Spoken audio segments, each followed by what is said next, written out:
So recently, Ludacris celebrated his 48th birthday. Happy birthday to Luda. Whenever there's the GOAT conversation, I don't expect Ludacris to pop up in the GOAT conversation. But it's kind of limiting when we just talk about the GOATs and we talk about Biggie and Pac and Jay, and, because there's another tier of guys who's never in that discussion, but who is equally as great. I don't think we give Ludacris the props that he deserves, the recognition he deserves for being as dominant as he was in the same era as Outkast, Jay-Z, Eminem, DMX, and then later Kanye and 50.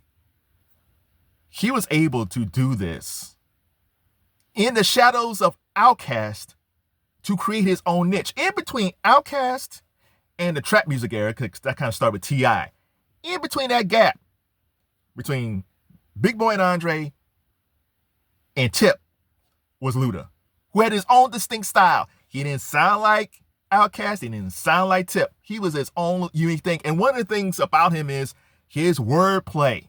His wordplay. I don't know if there's any hip hoppers today who's able to turn a phrase and have fun with it. Like a Busta, like a Missy. I think Luda said his one of his influences was Redman. Reggie Noble could turn a phrase. Like, he's underrated when he turns like comedic phrases. And I don't even know how Luda was able to come up with the witty puns. There's enough puns. This all comes off the Slick Rick tree. Go, if you don't know Slick Rick, Google him, learn from him. Slick Rick was great. But the way that Luda turned phrases is just fantastic. I'm not going to sit here and pretend like when What's My Fantasy came out, I was like, oh my God, this is it. It's like, I didn't know, because he's like, he's this new dude from Atlanta. He was a DJ before. It's like, oh, a DJ? Oh, he's a DJ? And now he's a rapper? Okay, that's interesting.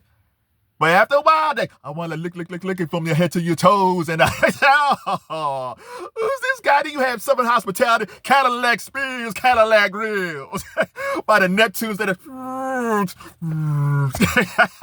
This is why I miss Chad and Pharrell. I love Pharrell, but man, that Chad and Pharrell... Throwing bows. Oh, I gotta say, one of my favorite songs that never pops up about him is Splash Waterfalls. They had, in the video, they had the remix with the Raphael Sadiq remix. But the original Splash Waterfalls is tremendous. And you got Move. Doom, doom, doom, doom, doom, doom. There's like two rappers sometimes back in the day that I needed to get hype. Even now, if I put them on, number one is always going to be DMX. DMX just wants you to just kill everything. You're just ready to punch a wall when you hear an Earl song. But yeah, Luda, in a playful way, like Luda, he had anthems, man. And probably the biggest anthem is probably Welcome to Atlanta.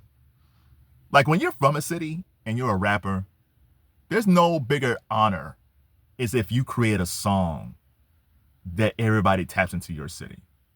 And it happens infrequently, but when it does, like when you say, what's the theme song of Atlanta? People will say, welcome to Atlanta, where the players play. He just, man, like, there's a reverence to Missy Elliott, as it should be. Missy's great videos was very creative.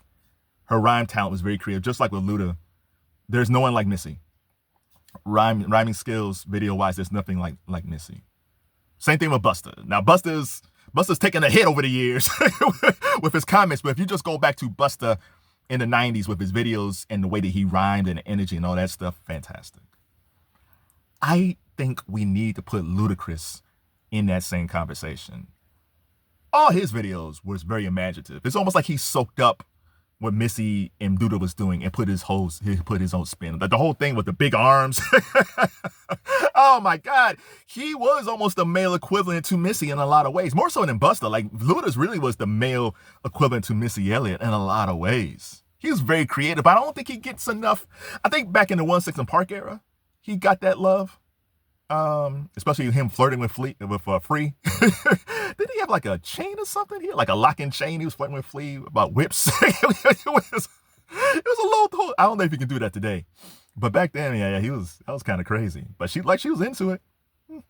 But yeah, so I don't think I think when we talk about Missy and Busta, as far as like being over the top, imaginative type rappers, I think we need to start talking about Ludacris in that same conversation, and to a certain extent, even Reggie Noble, Redman. I think Redman from the '90s gets lost in this too, and he came out before Missy and Busta. Like at one point, it was probably Redman and a little bit with De La Soul, who was kind of doing some funny, interesting things when it comes to hip hop. But man, shout out to Ludacris, man. Brother, I don't think you get enough credit for your rhyme skills. So to honor the 48th birthday of Ludacris, what is your favorite Ludacris song? And what is his most underrated song as well?